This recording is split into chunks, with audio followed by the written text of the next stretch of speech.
Si tu envisages de faire un bilan de compétences, tu t'es déjà peut-être posé cette question, mais concrètement, ça se passe comment? Est-ce que c'est une série de tests, des questions très personnelles, impersonnelles? Est-ce que c'est très cadré ou au contraire quelque chose de flou? Et surtout, est-ce que ça va m'aider?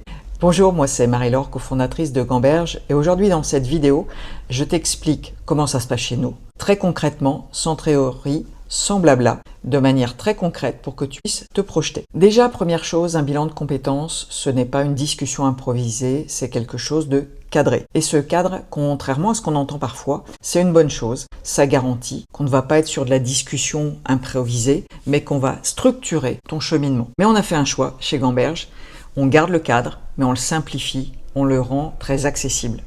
C'est quelque chose qui nous tient vraiment à cœur. Et avant même de démarrer vraiment le bilan, il y a quelque chose qui est essentiel chez nous, c'est l'entretien découverte. C'est un premier échange, gratuit, sans engagement, mais surtout très utile. Parce que l'idée, c'est pas de te vendre un bilan, c'est de vérifier qu'il a du sens pour toi, qu'il est adapté à toi en ce moment précis où tu formules une demande. Souvent, on pense que c'est un échange un peu rapide, très commercial, avec vraiment l'objectif de te vendre un bilan. Et c'est pas ça, l'idée, c'est de comprendre qui tu es, où tu en es, qu'est-ce qui te tracasse, pourquoi tu en es là aujourd'hui, qu'est-ce que tu attends d'un bilan et qu'est-ce que tu n'attendrais pas. Tout ça, c'est des choses essentielles qu'on va checker, qu'on va passer en revue avec toi dans l'entretien découverte. Et de ton côté, ça va être le moment de poser toutes tes questions, le déroulé, le fonctionnement, les méthodes, le financement, d'exprimer tes doutes également, parce que quand on démarre un bilan, clairement, des doutes, c'est normal, il y en est. Et l'objectif de cet entretien, c'est aussi de vérifier que le bilan est adapté à toi. Si ça ne l'est pas, on te le dira. En tout cas, chez Gamberge, on le fait. Et ensuite, on va te présenter comment on travaille, pas en théorie, concrètement, les outils, les méthodes. Et surtout, l'entretien découverte, il a un objectif très important, c'est de voir si le courant passe. Parce que le bilan de compétences,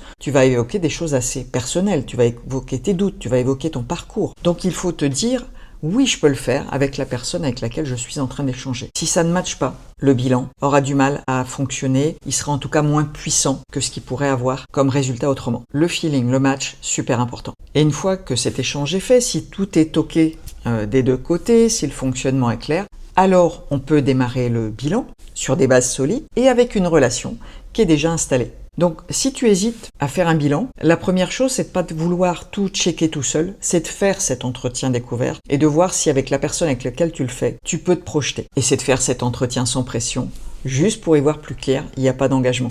Ensuite, dans notre méthodologie Gamberge, la première étape, qu'on appelle poser le cerveau, c'est une étape, une phase de pause. Ça peut paraître surprenant, mais c'est essentiel. Parce que la plupart des personnes qui viennent nous voir, elles ont la tête dans le guidon. Elles avancent vite, mais elles savent plus pourquoi. Donc on va prendre le temps de ralentir et de se poser les questions fondamentales. Là, on fait l'inverse. On prend le temps de se poser et de comprendre où tu en es, ce qui t'amène aujourd'hui, ce que tu ressens, ce que tu as envie de faire, ce que tu ne veux plus, et ce qui te questionne vraiment. Et il n'y a pas de bonne ou de mauvaise réponse, il y a les tiennes. Et ça, c'est juste un moment essentiel qui permet de remettre de la clarté. Et c'est aussi ce qui va permettre de définir les objectifs du bilan. Tes objectifs. Clairement, chaque personne que l'on accompagne a des objectifs qui lui sont propres pour le bilan et qui vont dépendre de son parcours, de sa demande, de son degré de satisfaction de sa situation actuelle, de son projet par rapport au bilan. Est-ce que c'est mieux se connaître, mieux exploiter ses compétences ou est-ce que c'est entamer une reconversion? C'est pas du tout pareil. Et cette phase de définition des objectifs, elle est clé pour nous et elle le sera pour toi. Ensuite, on entre dans le cœur du bilan et cette étape, on l'appelle remuer les idées. Là, on va explorer plusieurs dimensions,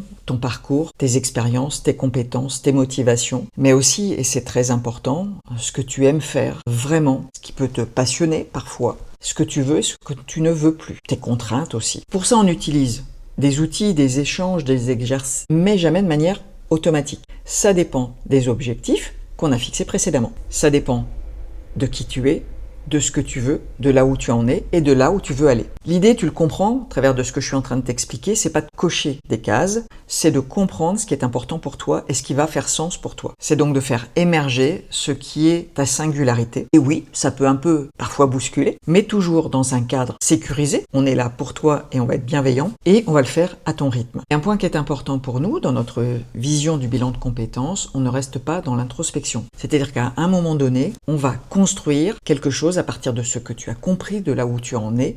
On va construire avec toi. On va transformer ce que tu as compris en quelque chose de concret. Parfois, ce qu'on découvre est très différent du point de départ. Par exemple, on accompagne souvent des personnes qui arrivent en disant « je veux changer de métier ». Et au fil du bilan, elles réalisent progressivement que le problème, c'est pas forcément le métier. Parfois, c'est le contexte, le rythme, le management, le manque de sens, tout un tas d'autres choses que le métier en lui-même. Donc l'idée, c'est pas de pousser à une reconversion à tout prix, ça va être de comprendre et de t'aider à comprendre ce qui doit changer pour toi. Ça ne veut pas forcément dire une reconversion. Et donc on va t'accompagner à imaginer des pistes, à envisager des options, à élaborer un projet et surtout, on va t'aider à vérifier que c'est réaliste. On va pas te laisser avec des idées théoriques. Une idée théorique, ça ne sert à rien. Un projet concret, oui. Et donc ensuite, on va aller encore un cran plus loin pour passer justement de l'idée au projet. Et si l'idée c'est bien, il faut néanmoins la transformer en plan d'action. Et ça peut être rencontrer des professionnels, t'inscrire ou en tout cas te renseigner sur une formation, tester une idée. On appelle ça transformer la gamberge en plan d'action. L'objectif, c'est que tu repartes avec des choses à faire à l'issue du bilan, pas juste avec des idées. Et au-delà des étapes que je t'ai présentées, ce qui fait vraiment notre différence chez Gamberge, notre singularité, c'est la manière dont on accompagne, dont on va s'adapter à toi et on ne va pas déployer quelque chose de standardisé. Cadré oui, standardisé non. Et on ne te pousse pas non plus à tout changer. Parfois il suffit juste d'ajuster, c'est pas pareil.